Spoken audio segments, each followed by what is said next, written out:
Welcome to the Retzel Health Law Hotspot. Health Law Hotspot is a podcast for physicians and health professionals that covers the legal issues and trends that affect the healthcare industry.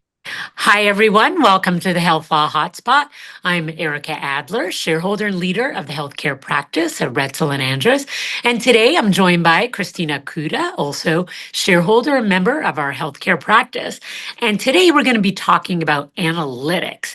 Now, you might be wondering, what does that have to do with the healthcare practice? But in fact, whether you realize it or not, your practice may be actually gathering analytical information about patients and others through its website, through marketing emails, and other means. And we're going to talk a little bit about how you're collecting it and how you need to handle it and what some of your legal obligations might be.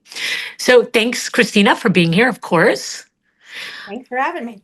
So let's start off by talking about what kinds of analytics are practices creating and how are they gathering this information?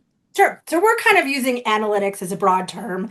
We're lawyers. Neither one of us are, tech people. So we're using it in this broad term to think about things you can track and information about people. So when you're sending out a marketing email, when you're receiving electronic correspondence from patients, if you have a website and people are going to your website, there's traffic. There's different things that can be tracked electronically and stored and used by healthcare practices related to all those different electronic communication. So that's kind of what we're talking about when we use this umbrella term of analytics.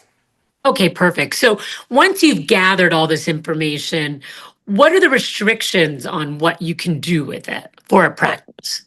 So the biggest thing, and there are a lot of different laws out there. Different states have laws regarding collecting personal information and what you can do with personal information. And those are things that always need to be considered. But for healthcare practices in particular, there's sort of the big behemoth, which is HIPAA. And I don't need to go into what HIPAA is. I think anyone watching this knows what HIPAA is.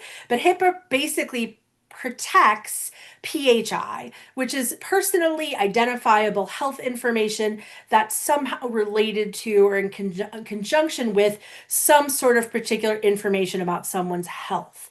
So things like a name, an IP address, a phone number, someone's social security number, where they live, email address, all those things are considered identifiable identifiable information. And when in connection with a health service or in connection with somebody's health related information, this can become HIPAA protected. Okay, so let's talk a very practical example. How might a practice find itself gathering this information in an everyday kind of sense? Yeah, so a common example that we see a lot of is a practice will have marketing communications or marketing information on a website. They've asked patients if they are willing to receive marketing communications from the practice. They agree, they say, yes, we're happy to do that. And they might send out some sort of email or some sort of information electronically regarding maybe a vendor or a service that the practice can offer. And when patients click on a certain link or open an email and they review that information, it can collect certain information about the person that did click on the link. And that can be considered potentially, depending on what's stored and what's being tracked, HIPAA protected information. So what the practice uses that information for and how they disclose that information could potentially implicate HIPAA. Like, for example, we just recently had a client who wanted to send out marketing communications about a service they offer. And this service is of a product that comes from a third party, a vendor they work with. And they wanted to be able to take some of the pixel information and analytic information that they tracked with these marketing blasts and provide it to the third party vendor so they could use it for their marketing purposes. That right there is an example of a potential HIPAA violation. Tracking that information and giving it to a third party can only be done if it's in a HIPAA compliant manner. Okay, makes sense. So then how do you get permission of the patient then to be able to use it that way? And are there restrictions on who you're giving it to as well? Sure. So, in the example I just gave regarding the marketing communication and wanting to provide tracked information to the third party vendor, there's really only two ways that can be done. One is specific authorization. The patient has to authorize that information going to that vendor. Consent to receive marketing information is not enough. It has to be a specific authorization of the specific information to that specific vendor that meets certain bells and whistles that are required by HIPAA. And it can't be a universal authorization where, I'm authorizing my tracked information to go to any third party vendors. It doesn't work that way. It has to be detailed for specific information to a specific vendor.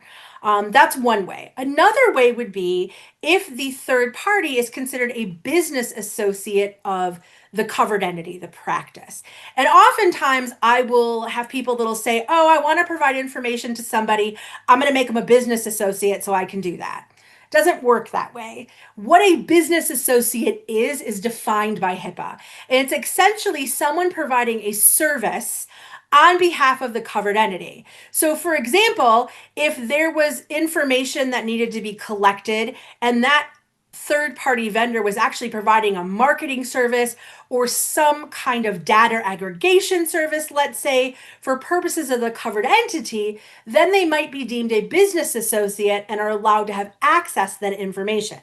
But they only can do that if the covered entity and the business associate have entered into a HIPAA compliant written business associate agreement. Now, whether or not this information is secure is only as good as the company that you're doing business with as well, correct? So obviously, some diligence needs to be done about these companies that you're entering into these marketing or other relationships with, because just because they sign a business associate agreement with you doesn't really mean they're meeting the standards, right? I mean, some of these Absolutely. companies could be anywhere in the world and just make you feel good about, the precautions that they're taking, but really they're not taking any. Yeah, you need to ask questions. You need to find out what sort of electronic health platforms they use, how they're storing data, where they're storing data. Are they meeting certain HIPAA requirements related to their actual hardware, software, the information they're keeping? Is it HIPAA compliant? And there's certain certifications that businesses can get to show that they're HIPAA compliant. You want to see if they have those, and you want to make sure your business associate agreement has everything in it that's HIPAA requires, but also other potential terms such as indemnifications, making sure that the business associate has insurance to cover costs if there happens to be a breach. These are definitely things you want to consider. Just saying, okay, I'll make you a business associate, sign this, isn't necessarily enough to insulate you from a HIPAA violation. And HIPAA insurance specifically for the practice is always a great idea as well. So, Absolutely. Yeah. all right. So obviously, this is a really complex topic. We really just want to make people aware, if they're not, that they are collecting this information. They may not even be aware that this information is being collected if they're using a vendor that they're doing business with. So start asking questions. Is somebody that you're working with collecting this information? If they're managing your marketing, managing your website, what is being done with this information? Is it being kept in a secure manner? And are you using it in a way that you've gotten permission to use it? So basically a whole host of questions that we're hoping that this podcast will kick off for some of our practices that are listening. Any other advice that you want to share on this topic? Yeah, definitely make sure you know what's being tracked. Ask questions if you're using a vendor for certain communications. Ask what they track, what they store, why they're doing it, to be aware of that. Another thing is, while we always recommend working with knowledgeable healthcare counsel, if you have any questions regarding the services or the communications you're providing, another thing you can start for kind of a good initial start is the Department of Human Services has published a guidance document called Use of Online Tracking Technologies. If you search for that, you can find it, and it gives you a good kind of high level overview of what the HIPAA concerns are and things you should be looking for and things you should be doing to try to minimize your risk of violating HIPAA. All right, perfect. Well, if anybody has any questions on this topic, you know where to find Christina, and you know where to find me. Please reach out. We're happy to answer any questions. This has been the Health Law Hotspot. You can catch more of our podcast at ralaw.com. The Retzel Health Law Hotspot is made available by the firm and its attorneys for educational purposes and to provide general information, not to provide specific legal advice. Use of the Retzel Health Law Hotspot does not create an attorney-client relationship between you and the firm or any of its attorneys. The Retzel Health Law Hotspot should not be used as a substitute for competent legal advice, and you should contact an attorney in your state about any legal needs or questions you may have.